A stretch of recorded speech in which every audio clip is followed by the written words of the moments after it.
முதல்ல ஒரு ஒப்பீடுங்கிறது 5 வருஷமா ஆட்சியில் இருந்திருக்காங்க, நம்ம 3 மாசமா இருக்கிறோம். இந்த ஒப்பீடுங்கிறதே நான் தவறுன்னு சொல்ல விரும்பல, நியாயமானு கேட்கிறேன். நம்பர் 1. 2 கேள்விதான் கேட்கிறேன் விவசாயத்துறை அமைச்சரை பார்த்து. 200 தொகுதியின் வெல்வோம் சொன்ன திமுக தன்னுடைய தேர்தல் அறிக்கையில விவசாய கடன் தள்ளுபடி பேசவே இல்லை. திமுக ஆட்சியில தமிழ்நாடு நுகர்வோர் வாணிப கழகம் தோன்றிய காலத்திலிருந்து 2024-25 48 லட்சம் மெட்ரிக் டன் கொள்முதல் பண்ண சரித்திர சாதனை. சென்ற ஆண்டு 2025 செப்டம்பர் 1ஆம் தேதியிலிருந்து மே 9ஆம் தேதி வரைக்கும் 54 லட்சம் மெட்ரிக் டன் கொள்முதல் செய்து வரலாற்று சாதனை படைத்தது திராவிட முன்னேற்ற கழக அரசு, மாண்புமிகு மு.க. ஸ்டாலின் ஆட்சி என்பதை இந்த நேரத்தில் தெரிவித்துக் கொள்கிறேன். பொதுப்பணித்துறை அமைச்சர் அவர்கள். மாண்புமிகு பேரவைத் தலைவர் அவர்களே, நம்முடைய மூத்த உறுப்பினர் முன்னாள் விவசாயத்துறை அமைச்சர், விவசாயத்துறை அமைச்சராக இருந்தனால அவருடைய துறை சார்ந்த விஷயங்களுக்கு தெரியும், நாங்கள் ஒத்துக்கொள்கிறோம். முதல்ல ஒரு ஒப்பீடுங்கிறது 5 வருஷமா ஆட்சியில் இருந்திருக்காங்க, நம்ம 3 மாசமா இருக்கிறோம். இந்த ஒப்பீடுங்கிறதே நான் தவறுன்னு சொல்ல விரும்பல, நியாயமானு கேட்கிறேன். நம்பர் 1. 2 கேள்விதான் கேட்கிறேன் விவசாயத்துறை அமைச்சரை பார்த்து. 200 உங்களை பார்த்தா பேசணும். முன்னாள் அமைச்சர் முன்னாள் அமைச்சர் 200 தொகுதிகளில் வெல்வோம், நாங்கள் தான் அடுத்த ஆட்சி அமைப்போம்ங்கிறதை உறுதியாக திராவிட முன்னேற்ற கழகம் நம்பியது. அதுல மாற்று கருத்து இருக்காதுன்னு திராவிட முன்னேற்ற கழகத்தில் இருக்கக்கூடிய சட்டமன்ற உறுப்பினர்கிட்ட நான் பதிவு பண்றேன். ஆனால் முதலமைச்சர் அவர் ஒரு விவசாயி சொன்னாரு அப்படின்னு 3 முறை பதிவு பண்ணாரு. அவருடைய முதல் பிரச்சாரம் காலடி பட்டது பரந்தூர் ஒரு விவசாயிகளுக்கு உதவியாக இருப்பதற்காக. அப்பொழுதே சொன்னார், என்னுடைய வாழ்க்கை விவசாயிகளுக்காக இருக்கணும். அப்படி சொன்ன எங்களுடைய மேனிபெஸ்டோல நாங்கள் சொன்னோம் விவசாய கடன் தள்ளுபடி. அதை முயற்சியாக எடுத்து 5932 கோடி ரூபாயை தள்ளுபடி செய்திருக்கிறார். ஆனால் 200 தொகுதியின் வெல்வோம் சொன்ன திமுக தன்னுடைய தேர்தல் அறிக்கையில விவசாய கடன் தள்ளுபடி பேசவே இல்லை. அது அவரே ஒத்துக்கிட்டார். நாங்க அண்ணனே ஒத்துக்கிட்டார். அண்ணனே எம்.ஆர்.கே. பன்னீர்செல்வம் அண்ணனே ஒத்துக்கிட்டார். நாங்க விவசாய கடன் தள்ளுபடி பத்தி பேசவே இல்லை. விவசாய கடன் பத்தி ஏன் பேசல? அப்ப விவசாயிகளுக்கு கடன் இருக்குமா இல்லையாங்கிற முன்னாள் விவசாயத்துறை அமைச்சருக்கு தெரியாதா? அப்பொழுது உங்களுக்கு அந்த எண்ணமே முதல் கிடையாது. நீங்கள் ஆட்சியில் ஒருவேளை வந்திருந்தாலும் அந்த எண்ணம் உங்களுக்கு கிடையாது. ஆனால் அந்த எண்ணம் எங்க தலைவருக்கு இருந்திருக்கு. ஒன்னே ஒன்னு இந்த அவையில பதிவு பண்றேன், அவர் சொல்லல செயல்படக்கூடியவர் எங்கள் தலைவர். சொன்னால் செய்வார். நம்பர் 1. நம்பர் 2, இந்த அறிவிப்பை இப்பொழுது வரலாற்று ரீதியான ஒரு அறிவிப்பை கொடுத்தார். சன்னர் நகர் நெல்லுக்கு 2750 ரூபாய், 2600. உங்களை மாதிரி எங்களுக்கு கமெண்ட் பண்ண தெரியும். சபாநாயகர்களே, இதை நீங்கள் மரபுப்படி அவங்களும் நடந்துக்கும் நாங்க கேட்டுக்கிறோம். எங்களோட உறுப்பினர்கள் மரபுப்படி இருக்கிறாங்க. கரும்புக்கு 4000 ரூபாய் கொடுக்கிறோம். இதற்கு பின்பு எதற்காக இதை முதலமைச்சர் உயர்த்தினார்? விவசாயி கிட்ட அவர் என்ன கேட்டார்? வந்தவன விவசாயி கிட்ட கேட்டார். பி.ஆர். பாண்டியன் அவர்களை பார்த்தாங்க, எல்லா விவசாய சங்கங்களை பார்த்தாங்க, எங்களை அழைத்து எல்லா விவசாய சங்கங்களும் பேச சொன்னாங்க. உடனடியாக ஏன் அந்த அறிவிப்பு கொடுத்தாருன்னா, நம்மளுடைய உணவுத்துறை முன்னாள் முதல்வர் அமைச்சர் சொன்னார், நமக்குள்ள ஒரு மனசாட்சின்னு ஒண்ணு இருக்கணும். இதுவரைக்கும் நம்ம இங்க இருக்கக்கூடிய இல்ல அவரோ ரேஷன் கல்ல இருந்து அரிசி வாங்கி நம்ம வீட்டுல சாப்பிட்டு இருப்போமா? மக்களுடைய பிரச்சனை இது, உண்மையான மக்களுடைய பிரச்சனை.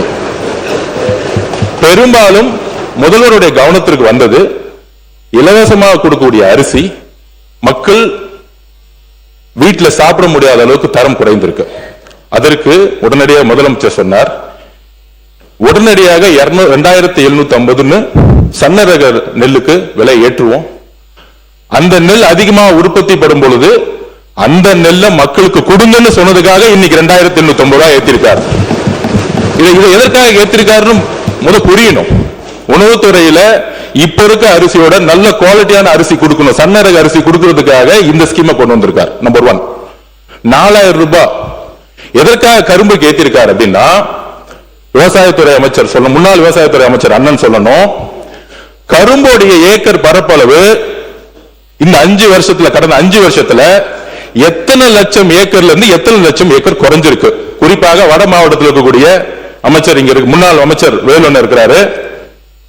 எத்தனை லட்சத்துல இருந்து எத்தனை லட்சம் குறைஞ்சிருக்கு? தரவுகள் தான் ரொம்ப பேசினாரு. அண்ணன் முடிஞ்ச நீங்க தரவு சொல்லுங்க, எங்கிட்ட தவறுகள் இருக்கு, அவருக்கு வாய்ப்பு கொடுங்க. 100% 30% குறைஞ்சிருக்கு கரும்புடைய சாகுபடி. எல்லா ஃபேக்டரிஸும் மூடி இருக்காங்க. தமிழ்நாட்டிற்கு தேவையான சர்க்கரை அளவு இதே மாதிரி நம்மளுடைய விவசாயிகள் கரும்பு பயிர்கள் நாளைக்கு மகாராஷ்டிரால இருந்து இறக்குமதி பண்ணக்கூடிய நிலைமை வரும். இன்றைக்கு மகாராஷ்டிரால இருந்து வந்துட்டு இருக்கு. இதற்காக தான் நீ 4000 ரூபாய் இன்றைக்கு விலையை அனௌன்ஸ் பண்ணியிருக்கிறாரு. சோ கரும்புடைய உற்பத்தியை கடந்த 5 வருடத்தில் 70% குறைஞ்சிருக்கு. ஆலைகள் மூடப்பட்டிருக்கு. சோ விவசாயிகள் பயிரை விதைய வாங்குறதுல இருந்து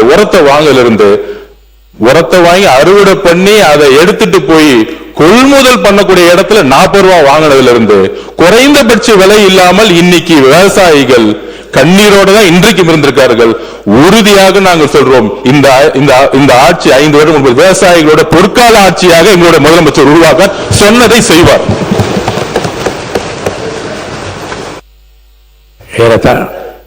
ஏறத்தாழ 1 மணி நேரமாக இந்த விவாதம் நடந்து கொண்டிருக்கிறது. நானும் ஒரு 2 மணித்துளிகள் இதை பற்றி சொல்லுவது பொருத்தம் என்று கருதுகிறேன். ஒரு சுவையான மனதில் நான் என்றும் நினைத்துக் கொண்டிருக்கிற ஒரு செய்தி. 1984ஆம் ஆண்டு பிப்ரவரி திங்கள் 12ஆம் நாள் புரட்சித் தலைவர் எம்ஜிஆர் அவர்களோடு காரில் பயணித்துக் கொண்டிருக்கிறேன். மேற்கு KK நகர் பக்கம் கார் போகிறது. ஒரு இடத்தில் கூட்டம் நிறைய நின்று கொண்டிருந்தார்கள். என்ன என்று கேட்டால், இதுவும் வில்லிவாக்கம் தொகுதியில் தான் வருகிறது, ரேஷன் கடை என்று நான் சொன்னேன். அப்ப காரை நிறுத்துங்கள் என்று சொன்னார். காரை நிறுத்திவிட்டு இறங்கி அந்த ரேஷன் கடைக்கு செல்கிறார். உடன் செல்கிறேன்.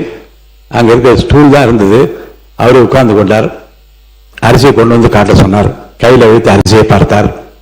அப்புறம் என்னென்ன பொருள் இருக்குன்னா லைன்ல நின்ற மக்கள் எல்லாம் பார்த்து ஒழுங்கா கொடுக்கிறாரா, எடை சரியா இருக்கிறதா என்று அப்படி நின்று பார்த்தவர் அந்த எடைக்கு பின்பக்கம் திரும்பி பார்த்தார். எதற்காக பார்த்தார் என்று உங்களுக்கு தான் தெரியும். அப்புறம் அங்கிருந்து உள்ளே போனார். திரும்ப வந்தார். திரும்ப ஜனண்ட வந்து கேட்டார், நேரத்துக்கு கடையை திறக்கிறார்களா என்று கேட்டார். அவங்க எல்லாம் வந்து கடைக்காரர்களுக்கு பக்கமா ஒழுங்கா திறக்கிறார்கள் என்று சொன்னார். சிரித்துக் கொண்டு காருக்கு வருகிற போது என் கையை பிடி சொன்னார், இது ஒழுங்காக இருக்கிற வரைக்கும் திரும்ப திரும்ப நாம் ஆட்சிக்கு வருவோம் என்று சொன்னார். அதனால நீங்க எல்லாம் பேசுகிற போது என் நினைவுகள்லாம் பின்னோக்கி திரும்பி, அதுவும் குறிப்பாக உணவுத்துறை அமைச்சர் ரொம்ப தெளிவாக என்னென்ன மாற்றங்கள்லாம் நடந்து கொண்டிருக்கு என்று சொல்லுகிற போது, மத்திய தொகுப்பில் இருந்து தமிழ்நாட்டுக்கு அரிசி அப்போது குறைக்கப்பட்டது அவருடைய ஆட்சியில். உடனே வந்து கடற்கரையில் உண்ணாவிரதம் உட்கார்ந்தார். என்ன சொன்னார் என்றால், மத்திய தொகுப்பில் இருந்து அரிசி குறைக்கப்பட்டால் என்னுடைய ரேஷன் கடைக்கு அரிசி போக முடியாது. அப்ப ரேஷன் கடைக்கு அரிசி போகவில்லை என்றால் மக்கள் பாதிக்கப்படுவார். இன்னும் உண்ணாவிரதம் என்று உட்கார்ந்து விட்டார். அன்றைக்கு மத்திய விவசாயத்துறை அமைச்சராக இந்த ராவ் பீரேந்திர சிங் அவர்கள் நேரில் வந்து, இனி அந்த தொகுப்பிலே குறைப்பு என்பது இருக்காது, தமிழ்நாட்டுக்கு உரிய பங்களிப்பு தரப்படும் என்று சொல்லி உண்ணாவிரத்தை முடித்து வைத்தார்கள். இதை எதற்கு சொல்கிறேன் என்றால், உணவு பங்கீட்டு துறையில் அவர்கள் மாண்பு உணவுத்துறை அமைச்சர் உன்னிப்பாக நான் பார்த்து கொண்டே இருந்தேன். ஒரு விஞ்ஞானபூர்வமான ஒரு மாற்றத்தை கொண்டு வர வேண்டும் என்கிற ஆர்வத்தும், அதன் காரணமாக தான் நீங்கள் உங்கள் ஆட்சியில் என்னென்ன செய்வீர்கள் என்பதையெல்லாம் மக்களும் தெரிந்து கொள்ள வேண்டும். அதற்குரிய மாற்றங்களை எப்படியெல்லாம் கொண்டு வந்திருக்கிறார் என்பதை மக்களுக்கு தெரிவதன் மூலமாக ஒரு தரமான அரிசியை மட்டுமல்ல, ஒரு தரமான ஆட்சியை தருவதற்கு என்ன நடந்து கொண்டிருக்கிறது என்பதை மக்களுக்கு தெளிவுபடுத்த வேண்டும் என்பதற்காகத்தான் இதை அனுமதித்துக் கொண்டே இருக்கிறேன். 1 மணி நேரம் ஆகிவிட்டது. நான் உறுப்பினர்கள் இன்னும் இதை பற்றியெல்லாம் பேசுவதற்கு மானிய கோரிக்கைகள் வருகிறது. நன்றி கூறி முடிக்கும்படி கேட்டுக்கொள்கிறேன்.